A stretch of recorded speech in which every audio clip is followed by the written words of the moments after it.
Happy opening night, everybody. Welcome to SF Indie Fest. We're celebrating 24 years of bringing kind of independent film, the kind of coolest, the most eclectic and weird films from around the world to the Bay Area.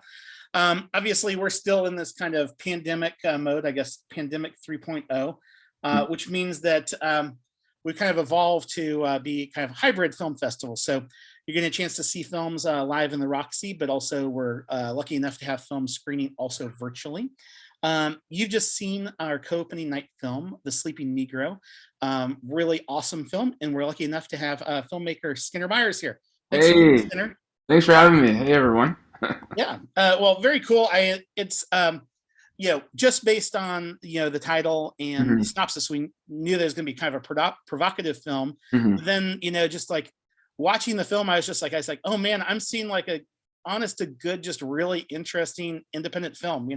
Yeah. Just love the way that you just kind of approach things, storytelling wise, particularly just kind of with the visual aesthetics. And so maybe a good place to start is like, what was the kind of genesis of the kind of idea? And then how did you kind of take that idea and then kind of create the visual language that you wanted to use in the film? That's a great question. Basically, I had sold a TV show to Warner Brothers that fell apart in the negotiations, and I got really frustrated with pursuing this whole Hollywood thing, and found that I was losing myself in these pursuits, and I wanted to make something that expressed the frustration of Mm. being black in Hollywood, being black in America. And I had watched this film called The Man Who Sleeps by Georges Perec. He's a French novelist. I think he's still alive, about probably late 70s. And it was this really crazy art house film where it was like 70 minutes of this French student just roaming the streets of Paris. And he had like this female voiceover that talked 100 words per minute nonstop for 70 minutes. And I was like, okay, this is interesting. I could do something similar, talk about race and frustration and rage, and that would allow me to experiment with the visual aesthetic because I only shoot on film. I love film. For me, it's the process is important to how I express myself through cinema, and I was like, okay, I'm gonna have these limitations, these 2-to-1 shooting ratio. I got this much film. I got these many days over 3 months to make this movie, and I was like, how can I use the camera as a paintbrush? How can I try Mm. to push the boundaries of what black cinema can be? So it was an experimentation, and the whole time that we were shooting, I wasn't sure if it was going to work. I was like, man, this could be really bad, um, and you just don't know. You really don't know. Even on that first festival acceptance, you're like, okay, this is great, but what if this is the only festival we play? It's like you're like one of those one-hit wonders, from the '80s. Hmm. And but it was just an experimentation because I really teaching film. You teach basic coverage to students. They have to learn the foundations of making movies. But for me, that stuff is quite trite and boring. And so I'm just trying to expand our imagination of what cinema, Mm. specifically black cinema, can be. So that's kind of where it all started. And so you have to look at the lack of money. I stole a lot of locations in LA. So the lack of having time at a specific location, and we shot 8 days over 3 months. So the lack of just having time with actors Mm. all contributed to the aesthetic of the film. Nice. Well, so I guess it raises a couple of questions in the sense that, like, would you see this more as kind of an essay film, or would you kind of see it as a narrative film? And like, how much of it was kind of written versus, I guess, storyboarded? I guess so, like, what was the kind of The the great main question. focus of like what came first, the kind of the writing or the kind of visuals that you The the did? ri- the writing came first. I would say this is a mix between essay film and chamber drama. Hmm. The writing came first, and I thought about making it a play, to be honest with you, um, because it would have been cheaper and a little easier to put together. But the writing came first, and then because I started the writing process with one image in my head. The image was of the man floating in his above his bed. That was the only image that was in my head as I started writing the script. The rest of it kind of came as I talked it through with my collaborators, and there were some filmmakers that I paid some homages to that I really, really enjoyed their work. And and so I would say it's an essay film slash chamber drama. I mean, this could be a play. Maybe one day I'll make it into a play, but definitely essay because it's the thing is like we had a great review from Carlos Aguilar in the LA Times, and he said something like this is more a monologue than film, and I was like, what is cinema? Like in my head, I'm like, what is cinema? What can cinema be? Because to me, essay films are films, Right. and by if we're saying like, okay, this is the criteria for a specific type of cinema, then we have to be clear on that. But to me, it was just all experimentation, but definitely essay, definitely. I mean, in my head, it was very interior of the character's mindset and process, and that's where I was at the time as an artist. I was in my head a lot. Right. Well, I think that intimacy comes through, Yeah. in also kind of a universal way. And so, with your lead actor, and sorry, I'm spacing on his name at the moment. Like, what was that kind of collaborative relationship like in the sense that, like, what was there different kind of improvisation that you do, or with the shoot days kind of spread out over the course of several months in the sense Yeah. that, like, was there like kind of a longer dialogue that both you and he were having, about how that character was developing over those in between shoot days and things, or how, because it's a little bit unique, because for those are not familiar kind of filmmaking, is typically it's like once you hit the ground running, it's like you're Yeah. filming, days or weeks or months Right. on straight, Yeah. whereas these breaks allowed you, I guess, I assume, time to ruminate. That's right. So in between the shooting weekends, we rehearsed a ton.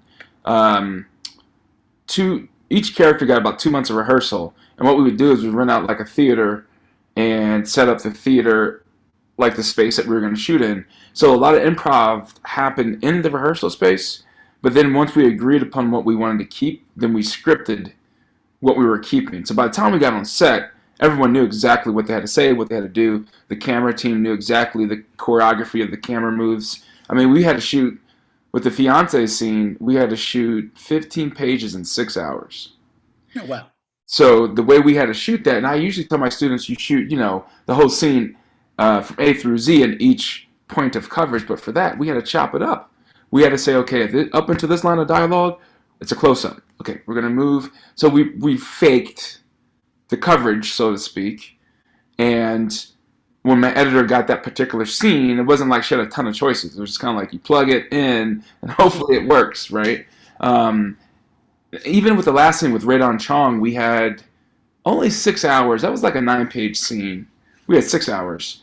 And the camera malfunctioned, and it took about an hour to get it fixed. And so we were just like, I was always running up against the clock. You always do as a filmmaker, but with this one, it was really, really stressful with time because people had, people donated their time, Yeah. So yeah, it was lots of improv and rehearsal, then scripted, and then on set, we got the business. You got down to business. So raises kind of an interesting question, because you kind of shared this idea of like, okay, I'm gonna take this leap of faith and create this kind of more experimental work. And it seemed, obviously, I mean, any film for an independent filmmaker, you're kind of sharing your soul, but I guess you're probably sharing your soul in a little bit different way. As you started kind of, screening the film, were there things that you were more, I guess, nervous about kind of sharing with the world, because maybe they felt more personal, or Mhm. or at the same time is like, when people walk away from the film, I mean, in the end, I think it's a really cool journey, but is there something that you want them to kind of take away in the way that they kind of just, see films? Yeah, no, for sure. I think, I've never really watched this film with an audience, to be honest with you. Because by the time we world premiered at Slam Dance, we had spent a year editing because of the pandemic. We just really took our time. And I was just kind of tired of watching it. And so the people who've seen it, the reactions have been hot and cold. And that's fine with me. I don't want neutrality, you know what I'm saying? But the thing about it's interesting because Haile Gerima, who I think is an amazing filmmaker, one of the greats. I'm friends with his son Marari, and Haile has this theory called triangular cinema, which talks about the filmmaker, the audience, and the critic. and how these three have to work in tandem to elevate uh, black cinema in a way, right? In terms of how you critique, how you consume, how you spectate, and then how you make.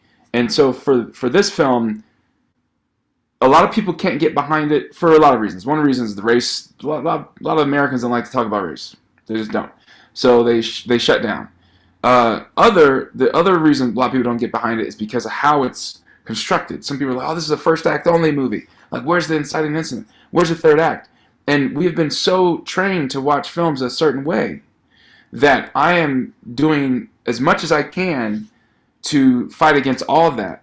So you're going to really have to fight to really stay with the film, and then and to wrestle with it. So some people can't get past the aesthetic or the structure that keeps them from really engaging with the material. And that's just because we've been bombarded. I mean, Hollywood has colonized cinema across the entire world, and so we've been bombarded with a way to consume, and we have to, as independent filmmakers, we need to fight against that, because I think what we have is like a veneer of independent cinema, and underneath that is like commercialization. Mhm.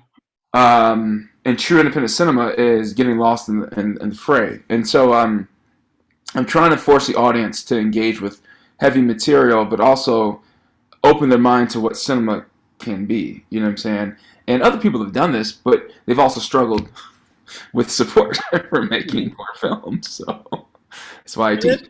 It makes it sense, and just to kind of share a little bit of like the kind of programming process here. It's like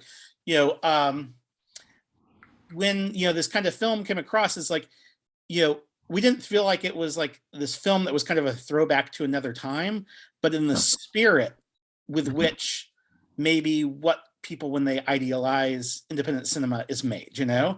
and I think that was neat. I mean, I haven't been involved with the festival all 24 years, but our founder Jeff Ross is, and you were just like, oh, like the comment was like, this is the sort of film that made us want to make the film festival, Yeah. and we're very proud of the films that we've screened over the years, and there's a wide variety of them, Yeah. but there was the risks that you take, I think, were well rewarded with the film that you made. And I think it's interesting that you talk about this kind of narrative structure that we all, often many of us are used to, particularly, I mean, even now, Netflix is just making a boatload of like crappy movies that we'll all watch because, you get kind of in the rhythm of it. But I do wonder, I know you, teach, students and universities, that do you think some of these kind of ways that younger people are kind of interacting with media kind of changes their expectations of what's needed for narrative? I mean, do you feel like, people my age, I'm in my, late 40s, is like that there's different generations in the way that they're kind of seeing independent film, I guess. For sure. No, I'm almost 42, and I think, I usually have undergrad students, so anywhere from 18 to 20, 21. And we live in such a narcissistic society because of social media and the immediacy of having, you have like, there was a thing called Vine, like an app where you made like 6-second videos, and then you have TikTok and all these different platforms. And so it's definitely changing how younger people are viewing what is good, what is quality, what's funny, what's sad. And it's kind of like I'm realizing a lot of students don't understand the history of the cinematic tradition. It only goes so far with them. And sometimes I struggle with my students in trying to really open up their minds because they all want to make a Nolan film or a Tarantino film or a specific type of film. And, when a movie is made by A24 and the budget's $25 million, I can't really call that independent cinema. Yeah, maybe it's outside of the frame of a studio, but, to them, that's independent cinema. And so they're trying to emulate that. So it's a struggle because I've introduced some slow cinema films in my classes. Half the class will love it. Like, oh, I've never even seen anything like this. The other half, they fall asleep, they'll snore, they're just like, it's so boring. Where's the action? And I don't know. I think the struggle is real in terms of trying to keep that independent way of making movies alive. Also, too, because of Netflix and streaming platforms, Hollywood is dangling a financial carrot in front of filmmakers. So those who would maybe in the past make independent cinema and then have a job to pay the bills They're like, well, if I do this type of movie, maybe I can make some good money. And you kind of just get sucked into that system. I've seen it with classmates. I went to USC Film School, and I have classmates who are all up in that system, don't know how happy they are. Yeah, they're making money, but my goals are just a little different. I'm trying to expand black cinema, create, my favorite filmmakers are the people who made, anywhere from 5 to maybe 20 films over their entire life, and they didn't really get notoriety until they were dead. You know what I'm saying? Um, I'm trying to make films that will last way beyond me. So maybe, because sometimes films are made, and then when they're out in that moment in time in society, people hate them, right? But then how many films have we come back to 30, 40 years later, and we're like, oh, actually, this is brilliant, right? So I'm not making films for necessarily current day. I'm trying to make stuff that will last forever. I mean, it's hard, right? You're not guaranteed that, and you won't know because you'll be dead. But but that's the goal for me, and I'm trying to really uh, experiment with aesthetic and visual style and form. To me, form is really important. Sometimes more important than content, because that can really dictate how someone receives and interacts with cinema. Yeah. Well, and it's just, I mean, I don't know. I think you might have mentioned the year that French film that you watched. You said, I think it's like from the 60s or something like I, that. Or I think it was like 71 or maybe 70 or something like that. Yeah, it's 50 years later, we're talking about that film. yeah, yeah, and you know what? If you look it up, it has a cult following online. Like the reviews are amazing. People love it. They're like, "Oh, I relate to this," but it's just such an oddball movie. Um, and some films that when say a film comes out, wins all these Oscars and awards, and then 20 years later, you're like, "Oh man, that movie did not hold up." Right. And so like that's not the goal for me. I'm not and everyone has their own thing, but I don't know. I think there's I don't want independent cinema, and I don't want making movies on film to die. I really care about those things way more than money. And so and also too, remember, when I was in my 20s, I did pursue the Hollywood quote unquote dream. Mm-hmm. Did it for a long time, and got burnt over and over and over. And each time I got burnt, I lost a piece of myself, and I just didn't like how I felt. Mm. Right? So I wasn't making money. I was trying to chase the industry, and I was losing myself as an artist. This is why I dropped out of film school, because I felt that film school was making all of us make the same type of movies or think the same way. And it was killing this independent spirit, independent way of thinking.